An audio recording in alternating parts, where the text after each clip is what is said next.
Hello everyone, जय माता दी। नवरात्रि की ढेर सारी शुभकामनाएं आप सभी को मेरे तरफ से। नहा धो करके मैं तैयार होने लग जाती हूँ क्योंकि आज है सप्तमी पूजा।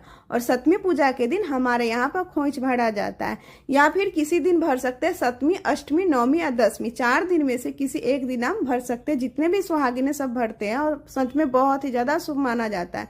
तो जितने भी सामान खोइच भरने के लिए और पूजा के लिए जरूरत होगा, सारा सामान मैं एक जगह रख लेती हूँ ताकि मुझे इधर उधर नहीं भागना पड़े। तो चलिए अब हम मंदिर में चलते हैं। कल का जो भी फूल माला चढ़ाए हुए थे वो मैं अच्छी तरीके से उतार देती हूँ और मंदिर को क्लीन कर लेती हूँ। और हाँ, हमारे यहाँ पर ये भी है कि सप्तमी पूजा के दिन माता को सिंदूर चढ़ाते हैं और भी हम माता को सिंदूर दुभी से लगाते हैं। उसके बाद में अपने मांग में भरते हैं।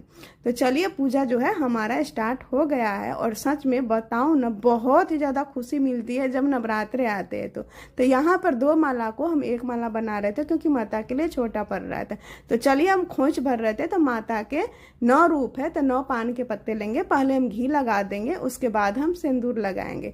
और एक बात को आप ध्यान रखिएगा, एक माँ कुमारी है तो हमें 8 पान के पत्ते पे ही हमें सिंदूर लगाना है। एक पत्ते को हमें सिर्फ घी लगा करके छोड़ देना है। लौंग, इलायची, सुपारी हम रख देंगे। उसके बाद जो चावल, अरवा चावल होता है, वो हम रख देंगे। और दोनों हाथ की मदद से हमें रखना है।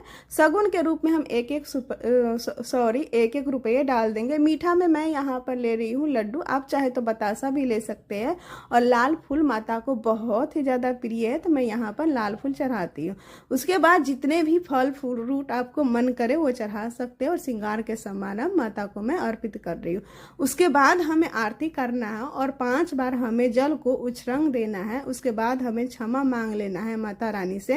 और आरती को मैं पूरे घर में दिखाती। उसके बाद जो हमने माता रानी को सिंदूर चढ़ाया था वही मैं मांग में सिंदूर लगा रही हूँ।